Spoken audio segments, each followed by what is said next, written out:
ಅದು ಮುಜುಗರಾಗಬಹುದು. ನಮ್ದು ಏಕಧ್ವನಿ ಕಾರ್ಮಿಕರ ಪರವಾಗಿರತಕ್ಕಂಥ ಧ್ವನಿ.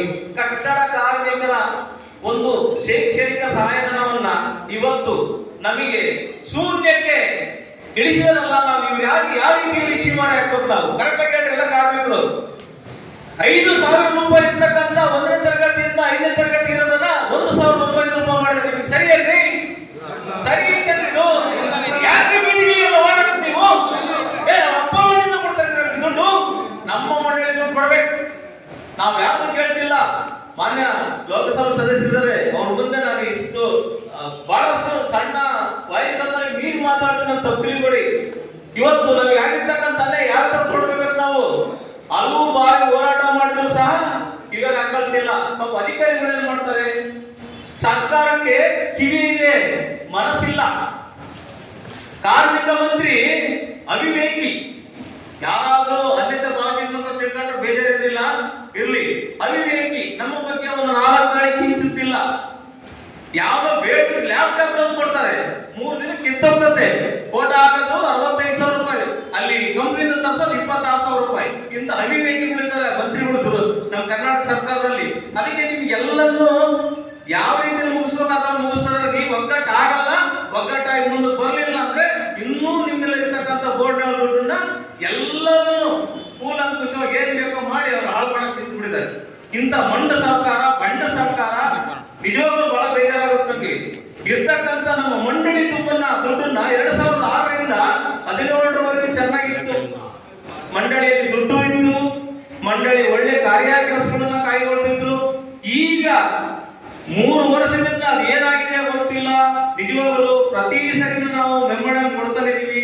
ಮಕ್ಕಳ ಶೈಕ್ಷಣಿಕ ಕಿತ್ಕೊಳ್ಳೋದಿದೆಯಲ್ಲ, ನಮ್ಮ ಲೋಕಸಭಾ ಸದಸ್ಯರು ಇಂತಾನೆ ಹೇಳಿದ್ರು, ಮಕ್ಕಳನ್ನ ಶಾಲೆಗೆ ಸೇರಿಸಿ ಶಾಲೆಯನ್ನ ಮೀರಿ ನೀವು ಹಾಸ್ಟೆಲ್ಗೆ ಹಾಕ್ರಿ, ಮಕ್ಕಳಿಗೆ ವಿದ್ಯಾಭ್ಯಾಸ ಚೆನ್ನಾಗುತ್ತೆ ಅಂತ ಕೊಡ್ತಕ್ಕಂಥ ಕೊಡಕ್ಕೆ ನಾವು ರೆಡಿ ಇದೀವಿ. ನಿಮಗೆ ಕಂಪ್ಯೂಟರ್ ಆಪರೇಟರ್ 4 ಜನ ಹುಡುಗರು ಕೊಡಿ, ಎಲ್ಲಾ ಸ್ಕೀಮ್ ಮಾಡಿಸ್ಕೊಡ್ತೇನೆ. ಇದು ಒಂದೇ ಅಲ್ಲ, ಆಯುಷ್ಮಾನ್ ಭಾರತ್ ಕಾರ್ಡ್ನು ನಾನು APMC ಒಂದು ಕ್ಯಾಂಪ್ ಮಾಡಿಸಿದ್ದೆ. ಅವ್ರಿಗೆಲ್ಲ ಕಾರ್ಡ್ ಒಂದೇ ದಿವಸ ಆಯುಷ್ಮಾನ್ ಭಾರತ್ ಕಾರ್ಡು, ಅಂಬೇಡ್ಕರ್ ಕಾರ್ಮಿಕ ಸಹಾಯಕ, ಆಮೇಲೆ ಪ್ರಧಾನಮಂತ್ರಿ ಶ್ರಮ ಯೋಗಿ ಮಾನ್ಧನ, ಈ ಶ್ರಮ 4 ದಿವಸ 4 ಜನ ಸಿಸ್ಟಮ್ ಕೊಡಿಸಿದೀವಿ. ಅವ್ರ ಅರ್ಜಿ ಏನಾಗ್ತಾರಲ್ಲ ಆ ಕಂಪ್ಯೂಟರ್ ಆಪರೇಟರ್ ದುಡ್ಡು ನೀವೇ ಕೊಡೋದು ಉಚಿತವಾಗಿ. ಯಾಕಂದ್ರೆ ಅವ್ರು ಬಂದು ಕೆಲಸ ಮಾಡ್ತಾರೆ, ಅವ್ರು ಕೊಡ್ಬೇಕಾಗತ್ತೆ. ನಮ್ಮ ಕಚೇರಿಯಲ್ಲಿ ಬಂದ್ ಮಾಡ್ಕೊಂಡಾಗ ಏನು ಸೌಲಭ್ಯ ಕೊಡ್ತೀವಿ ಅದನ್ನ ಮಾಡಲಿಕ್ಕೆ ಅವಕಾಶ ಇದೆ. ಆ ಕಾರಣ ದಯಮಾಡಿ ನೀವು ಎಲ್ಲಾ ಸೌಲಭ್ಯಗಳನ್ನು ತಗೋಬೇಕಂದ್ರೆ ನಿಯಮದ ಪ್ರಕಾರ ಕಾರ್ಡ್ಗಳನ್ನ ಚಾಲ್ತಿ ಇಟ್ಕೋಬೇಕು.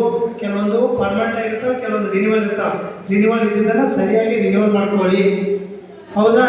ಏನಾದ್ರೂ ನಿಮ್ಗೆ ಡೌಟ್ ಇದಾವ ಇನ್ನು ಇದ್ರೆ ಹೇಳಿ.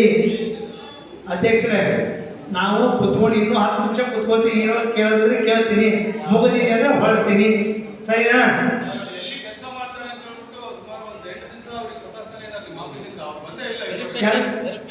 ಒಂದು ನಿಮಿಷ. ಒಂದು ಎಲ್ಲಿ ಕೆಲಸ ನಡೀತಾ ಇದೆ ನಿಮ್ದೀಗ? ನಡೀತಾ ಇದೆನಾ? ಒಂದು ಕೆಲಸ ಮಾಡಿ, ನಿಮ್ಮ ನಂಬರ್ ಕೊಡಿ, ನಾನೇ ಕ್ರಾಸ್ ಚೆಕ್ ಮಾಡಿಸಿ ಅದನ್ನ ಮಾಡಿ ವ್ಯವಸ್ಥೆ. ಹೌದಾ? ಒಂದ್ ಹೇಳ್ತೀನಿ, ಮಾಡ್ತಿದ್ರೆ ಯಾರಿಗೂ ಭಯ ಪಡೋ ಪ್ರಶ್ನೆ ಇಲ್ಲ. ಅರ್ಥ ಮಾಡಿ. ಈಗ ನಾನೇ ಫೋನ್ ಮಾಡಿ, ಇವ್ರು ಮಾಡಿ, ಯಾರನ್ನೇ ಮಾಡಲಿ, ನಾನು ಎಲ್ಲಿ ಕೂತಿದ್ದೀನಿ ಅಂತ ಈಗ ಯಾರಾದ್ರೂ ಫೋನ್ ಮಾಡಿದ್ರೆ, ನಾನು ಒಟ್ಟಿ ಬಾಬೋದಲ್ಲಿ ಇದ್ದೀನಿ ಅಂತ ಹೇಳಿದ್ರೆ ಏನು ಸಮಸ್ಯೆ ಆಗಲ್ಲ. ನಾನು ಅಲ್ಲಿ ಇದ್ದೀನಿ ಇಲ್ಲಿದ್ದೀನಿ ಅಂತ ಹೇಳಿದ್ರೆ ಸಮಸ್ಯೆ ಆಗತ್ತಾ? ಇಲ್ಲ, ಅವಾಗ ನಮ್ಮ ಭಯ ಇರುತ್ತೆ. ಅಷ್ಟೊಂದು ಕಾರ್ಡ್ ಆಗಿದೆ ಇಲ್ಲ, ನಿಮ್ದು ಒಬ್ಬರದೇ ರಿನ್ಯೂವಲ್ ಆಗಿಲ್ಲ. ರಿನ್ಯೂವಲ್ ಹೊಸದ? ಹಾ, ಏನಾಗಿದೆ ಸಮಸ್ಯೆ? ಈಗ ಬಂದು ಹೋಗಿದಾರ ಇಲ್ಲ, ಬಗೆ ಆಯ್ತಲ್ಲ, ಮತ್ತೇನು ಪ್ರಶ್ನೆ ಆಯ್ತು? ಒಂದು ಬೌಂಡ್ರಿಯನ್ನು ನಾವು ಹಾಕೊಳ್ಳೇಬಾರದು. ಯಾವಾಗಲೂ ನಮ್ಮ ವಿಚಾರಧಾರೆ ಯಾವ ರೀತಿ ಇರಬೇಕು ಅಂದ್ರೆ ಮುಂದಿನ ಹಂತಕ್ಕೆ ಹೋಗ್ಲಿಕ್ಕೆ ಯಾವ ರೀತಿ ಮಾಡಬೇಕು ಅಂತೇಳಿ. ಚಿಕ್ಕ ಉದಾಹರಣೆ ಅಂದ್ರೆ, ಕೆಲವ್ರನ್ನ ನಾನು ಕೇಳ್ತೇನೆ ನನ್ನ ಕೆಲಸಗಾರರಲ್ಲಿ, 20 ವರ್ಷದಿಂದ ನಾನು ಗಾರೆ ಕೆಲಸದಲ್ಲೇ ಇದ್ದೀನಿ ಅಂತಾರೆ.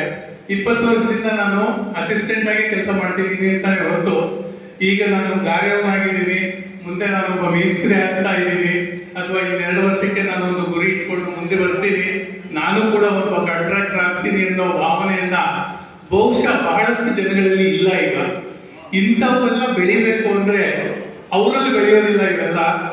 ಸ್ನೇಹಿತರೆ, ನೀವೆಲ್ಲ ಕಾಂಟ್ರಾಕ್ಟರ್ಸ್ ಇದ್ದೀರಾ, ಬಹಳಷ್ಟು ಜನ ಲೀಡರ್ಸ್ ಇದ್ದೀರಾ, ನೀವುಗಳು ಅವ್ರನ್ನ ಮೇಲೆತ್ತಲಿಕ್ಕೆ ಪ್ರಯತ್ನ ಪಡಬೇಕು ನೀವು. ಯಾಕೆಂದ್ರೆ 20 ವರ್ಷದಿಂದ ಅವನು ಬರೀ ಮರಳು ಜಲ್ಲಿ ಕಲ್ಲು ಎತ್ಕೊಡ್ತಾನೆ ಇದ್ರೆ ಅವನ ಜೀವನ ಸಾಗೋದು ಹೇಗೆ? ಮುಂದಿನ ಅವನು ಯಾವ ರೀತಿ ಇಂಪ್ರೂವ್ ಆಗಬೇಕು? ನಮ್ಮಲ್ಲಿ ಇರ್ತಕ್ಕಂಥ ಸ್ಯಾಲರಿಗಳಲ್ಲ ಅಥವಾ ನಮಗೆ ಬರ್ತಕ್ಕಂಥ